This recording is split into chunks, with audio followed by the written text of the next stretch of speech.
Assalamualaikum warahmatullahi wabarakatuh. Perkenalkan, nama saya Rani Sarah dengan NIM 2417070. Saya dari Fakultas Teknik Prodi Teknik Informatika. Nah, di sini saya memenuhi tugas dari MK Keamanan Sistem Komputer A1.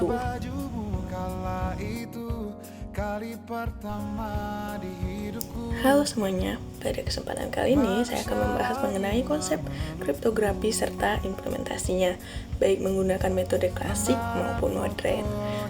Kriptografi memiliki peranan penting dalam menjaga keamanan data dan informasi di era digital saat ini. Melalui teknik-teknik enskripsi, pesan yang awalnya dapat dibaca bebas oleh siapa saja dan dapat diubah menjadi bentuk yang sulit dipahami tanpa kunci tertentu. Dengan demikian, kriptografi menjadi salah satu fondasi utama dalam sistem keamanan informasi yang digunakan pada berbagai bidang melalui perbankan, komunikasi digital, serta perlindungan data pribadi. Nah, sekarang kita membahas mengenai mengapa sih kriptografi itu penting. Sekarang melalui definisinya, pertama, kriptografi adalah seni dan ilmu menyembunyikan pesan. Tujuannya bukan hanya kerahasiaan, tapi untuk memastikan integritas, orientasi, dan nirsangka, yaitu non-repudiation pada data di dunia digital. Dalam era informasi di mana data adalah aset paling berharga, kriptografi menjaga fondasi utama keamanan cyber. Tanpa kriptografi yang kuat, komunikasi, transaksi finansial, dan data pribadi akan rentan terhadap penyadapan dan manipulasi. Nah, dan kripto memastikan hanya pihak yang berwenang yang dapat membaca informasi, bahkan jika pesan tersebut dicegat oleh pihak ketiga. Nah, kerahasiaan atau confidentiality sehingga mencegah pengungkapan informasi kepada pihak yang tidak berhak, dan integritas memastikan data tidak dimodifikasi secara tidak sah, dan autentikasi yaitu memverifikasi identitas pengirim dan penerima. Nah, yang bagian pertama kita masuk ke bagian kriptografi klasik, yaitu dasar penyandian. Kriptografi klasik beroperasi pada tingkat karakter dan kata, menggunakan metode yang relatif sederhana untuk menyembunyikan pesan.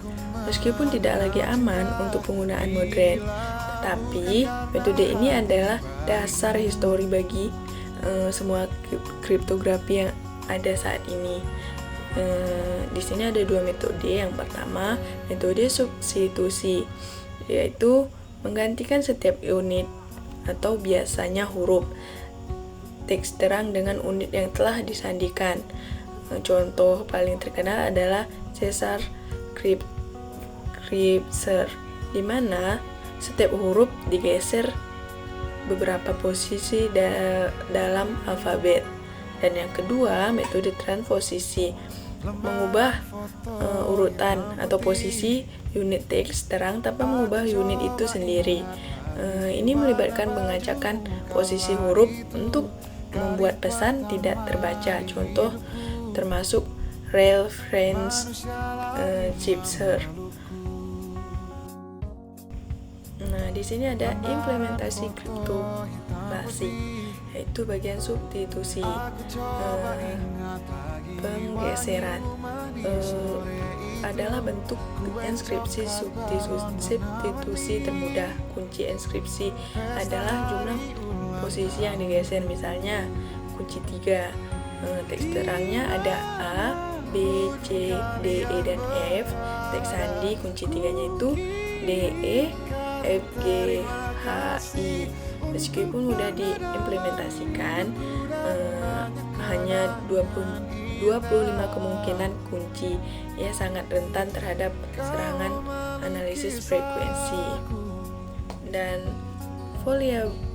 polyalfabetik meningkatkan keamanan dengan menggunakan kata sandi yang menghasilkan banyak pergeseran alfabet sandi.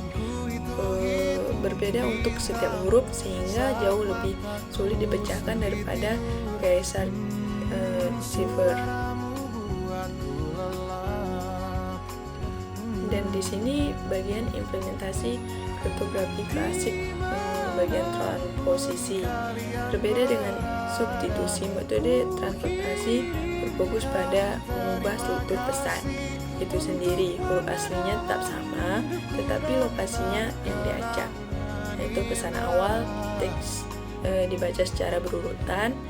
Proses transposasinya, pesan disusun ulang dalam pola matriks, misalnya reference atau kolom transposisi.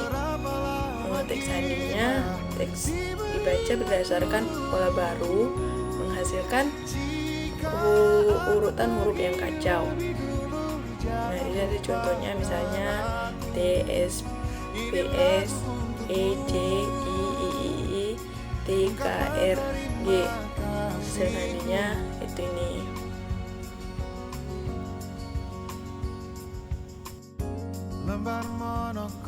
Dan sekarang kita masuk ke bagian era modern, kriptografi digital. Kriptografi modern beroperasi pada bit dan blok data menggunakan algoritma yang kompleks dan efisien. Perbedaan utama metode klasik adalah penggunaan kunci digital yang panjang dan sulit ditebak.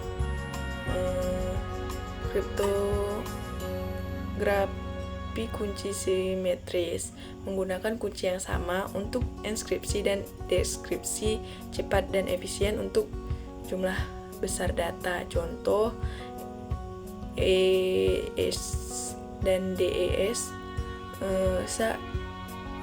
CHA20. Dan yang kedua, kriptografi kunci asimetris menggunakan pasangan kunci publik untuk enskripsi dan kunci privat untuk deskripsi. Lambat tetapi penting untuk pertukaran kunci dan tanda dengan tangan digital, contohnya RCA dan ICC. Kita masuk ke bagian metode kriptografi kunci simetris, kecepatan dan efisien. Prinsip kerjanya itu seperti pada kriptografi simetris, pengiriman dan penerimaan harus memiliki kunci rahasia yang sama sebelum komunikasi dapat dimulai. Algoritma modern seperti Advanced Encryption Standard adalah standar yang digunakan secara luas saat ini.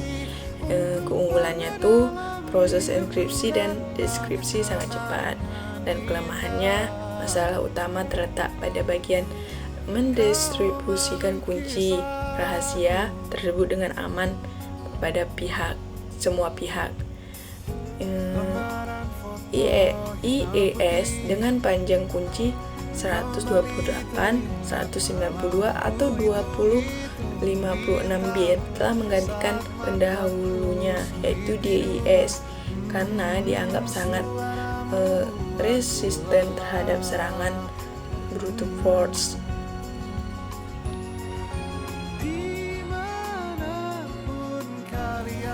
Sekarang masuk ke bagian kriptografi kunci asimetris, yaitu pasangan kunci publik dan privat. Sistem asimetris juga dikenal sebagai public key kriptografi. Itu adalah inovasi yang memecahkan masalah distribusi kunci simetris. Setiap pengguna memiliki dua kunci yang terkait secara matematis. Yang pertama, kunci publik. Kunci publik dapat dibagikan secara bebas kepada siapapun, digunakan untuk enskripsi pesan dan verifikasi tanda tangan digital. Dan yang kedua, kunci privat harus dijaga kerahasiaannya oleh pemiliknya, digunakan untuk deskripsi pesan dan pembuatan tanda tangan digital. Meskipun lebih lambat, sistem ini sangat penting untuk fungsi-fungsi seperti pertukaran kunci, misalnya DV dan Hellman, dan autentikasi identitas yang merupakan tulang punggung protokol keamanan web atau CCL dan TLS. Nah, sekarang kita masuk ke bagian perbandingan kunci simetris versi asimetris. Kedua jenis ini tidak saling menggantikan, melainkan bekerja sama dalam sistem keamanan modern untuk mencapai keseimbangan antara kecepatan dan keamanan distribusi kunci. Yang pertama, jumlah kunci. Satu kunci kerahasiaan bersama, sepasang kunci publik dan privat. Kecepatannya sangat cepat, ideal untuk inskripsi data masif, tetapi lambat digunakan untuk transfer kunci dan autentikasi. Kegunaan utamanya yaitu inskripsi data bulk seperti file dan sesi komunikasi, dan pertukaran kunci tanda tangan digital autentikasi. Nah, di bagian keamanan tergantung pada kerahasiaan kunci tunggal dan tergantung pada kerahasiaan kunci privat. Dalam koneksi HTTPS misalnya,